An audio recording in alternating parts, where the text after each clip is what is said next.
Welcome, ladies and gentlemen. This is GGStarcaster, gonna bring you another StarCraft 2 shoutcast, and here we are with LiquidHuk in the upper left-hand corner of Tal'Darim Altar LE, and MouzMorrow down here in the lower right. These two players chatting a little bit. Let's see, cross-region EU is unplayable. No doubt talking about the TSL and the misfortune of a lot of the Korean players in that tournament.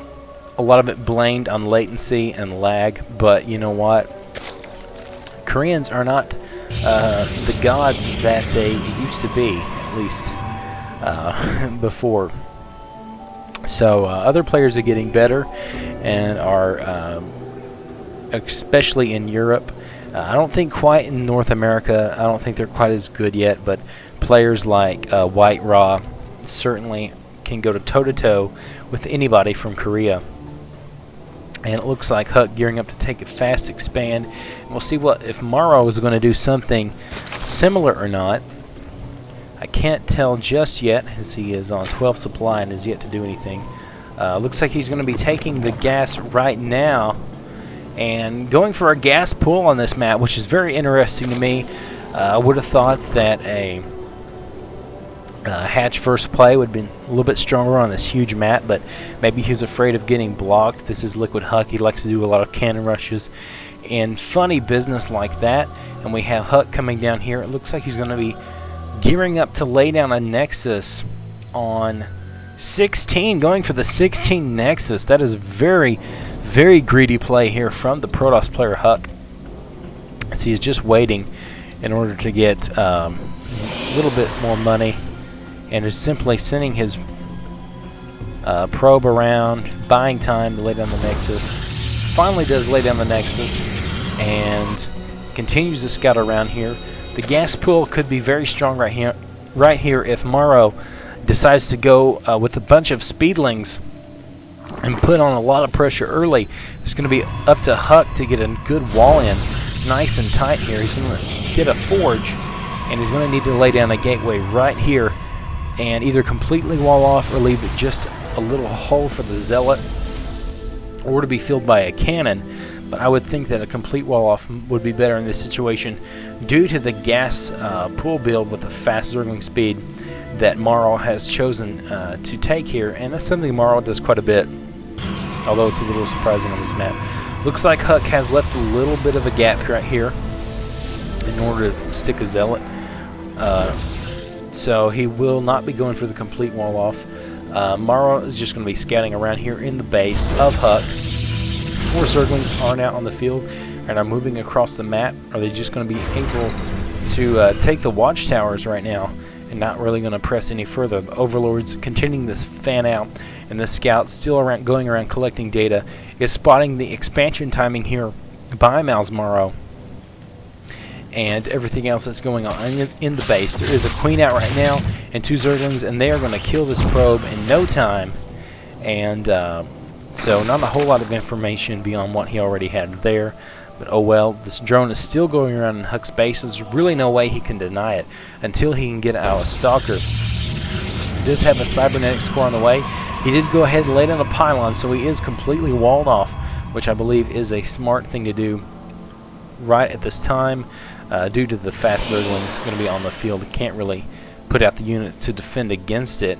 Expansion nearing completion. The queen going to be over here just in time and should have just the right amount of energy to lay down that first larva inject, as the Overlords are continuing to be spread across the map. Looks like this Overlord is going on a rally point to check out the base of LiquidHuk. Maybe spotting for whenever this 4th comes up here, if it ever does. Most certainly the 3rd will. There is a Zealot chasing the drone around inside the base. Good luck catching that. And the 2nd, actually a Stargate coming down here. A very common follow-up is to get out a Void Ray or some Phoenixes and go ahead and get some early pressure. He's got to be careful for Banelings though, because this wall is very vulnerable to Banelings at this point, which is a pylon in the forge there. Could easily be taken out, and Zerglings just streamed in behind that. So he's got to be very careful that doesn't happen. Looks like we do have in the base for MouzMorrow ventral sacks for overlords being researched, so that's very interesting as well. Could be gearing up for some drop plays later on in the game, maybe some baneling drops, something like that. But it really doesn't have any other tech structures at this point in time aside from the spawning pool, and that's very interesting to me. Already working on these rocks here at his third, going to be wanting to take that really quickly. +1 going down for LiquidHuk, getting that +1 attack, and he will be taking out this pylon now, so he can go ahead and stand in the gap there with his zealot. He feels confident that he's got enough energy. He has enough energy for 2 force field right now with his sentry, and another sentry popping out. And so the Stargate was canceled, actually.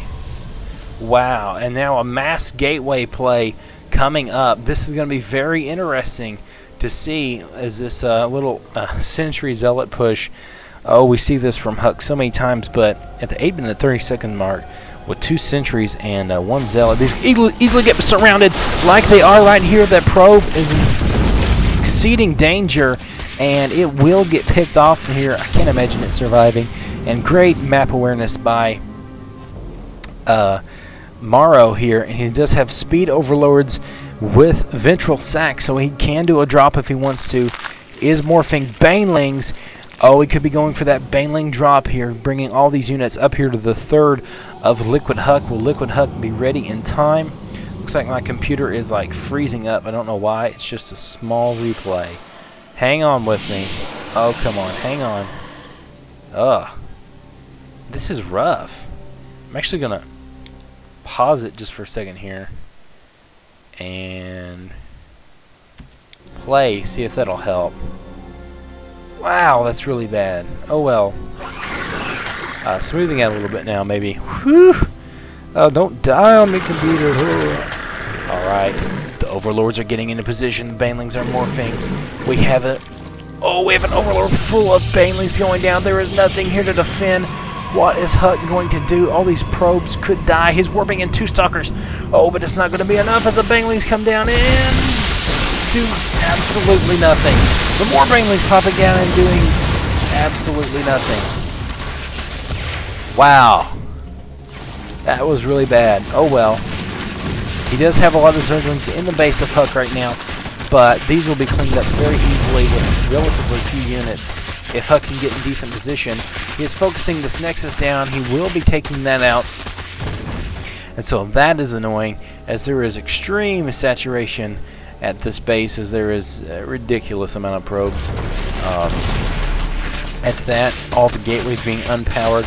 That is a big deal. Huk really needs to be able to get a few units out here and do something about it, but he is supply blocked, so we can't actually do anything about it right now. Oh, this is incredibly frustrating for Huk, as all of his buildings are being torn to shreds. He was not prepared for that drop at all, and now the banelings morphing in, and they are going to be moving into the natural of LiquidHuk, and I don't think he's going to be prepared for this. He's going to need some perfect force fields in order to do anything here. All the banelings are getting ready, and they're going to be able to move out here anytime. He's sending 1 zergling down to scout. He's got to like what he sees there. Oh, he's loaded into the overlords, and he's going to move down. The cannon's firing, but now he's dropping the banelings and blowing up massive numbers of probes. Oh my goodness. The cannon's going down, everything. Oh my goodness. We go to the unit counting station. 19 probes now for Huk, down from like the 60 that he had. Oh, this is terrible. Force field's not even being able to get planted. The cannons doing all they can to clean up. Creep now being dropped on the mineral line. And wow. What an effective drop play by Morrow here. And now more banelings coming in and taking out more probes. 4 more probes going down in the process. Is it more banelings? Oh. 6 more probes going down. GG. Wow. Of course, more banelings being morphed in out here. Outside of the natural over the cliff. And my goodness. what a tremendous play here by MouzMorrow, using those baneling drops, taking Hook completely by surprise, and as Morrow was transitioning into Hydras on the 2 base for gas, but we never got to that point in the game. And so, oh well, hey, pretty entertaining game. My computer made it through it, and so that's cool. Anyway, guys, see you later. Goodbye and good luck.